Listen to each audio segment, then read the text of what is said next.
Welcome back to Quotidian Dads. Yes, we managed to predict a couple of things with the latest episode of Silo, and what an amazing episode it was. Unbelievable scenes straight from the offset. So let's waste no more time and dive straight in. As always, spoilers ahead for the final episode of Silo Season 1. We start the episode off with Jules escaping Patrick Kennedy's house, which leads the three of them to descend down the recycle chute. They re-emerge on level 126 as they connect the hard drive to all the screens in the silo, simultaneously showing the green display. Shut your eyes! All of you! Shut your eyes! This does raise the question though, who saw this? Medical surely has screens, all of IT, and probably even certain management levels. Bernard though is quick to act and manages to shut everything down. As Judicial tracks down Jules, she yet again escapes through the recycling chutes, and the horrific Judicial team start to drop items on Jules. They have zero remorse.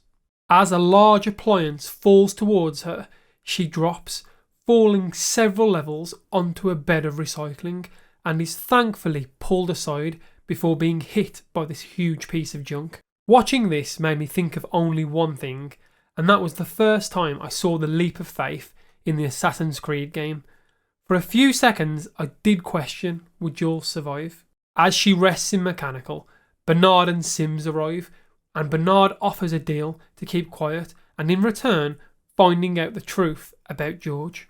Jules is taken to level 20 and is shown the janitor's room, realising the true power of Judicial, which surprised me, to be quite frank, as I didn't think Bernard would be a man of his word.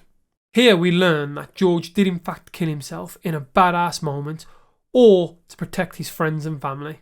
Until I gave up the hard drive and the people I worked with. No, they just want to talk to you. You are not a good liar. Walker leaves her apartment and heads to Supply to cash in an old favour, which is revealed at the end of the episode. Before cleaning, Jules is left a note from Walker that says, "Have no fear, they're in good supply," making us realise it's the tape that wasn't allowing people to survive before, and also explains why Walker's tape was never taken by Judicial. Further proving this, there was a scene in the episode where the people creating the outside suit were gathering the tape. I happened to notice on the box it mentioned the word woolen, thus implying the tape used on all the other suits would not have been airtight. I think it's amazing that Walker managed to figure out the whole reason Bernard was mad the tape was missing. He was always scared people would figure it out, and it's clear Martha did, and there is even mention that Mechanical's tape is better. Your tape is way better than theirs. Yeah, I know. Doesn't make any sense. As the final scene unfolds, we are given so much more information. Jules leaves the silo to clean and realises the display of greenery is in fact a lie. She drops the cloth in a refusal to clean and ventures towards the hill.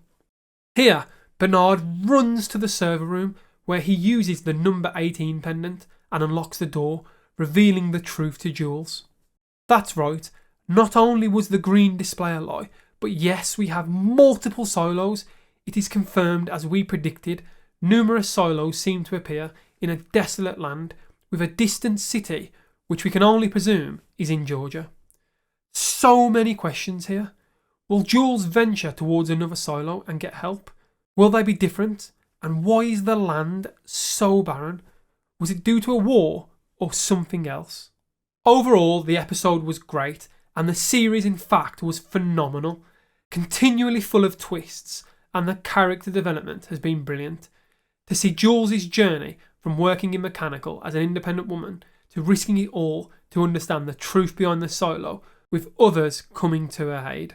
The show did a great thing, using all those details, from the tape that saved Jules being referenced towards the start of the season, and the clever use of the number 18.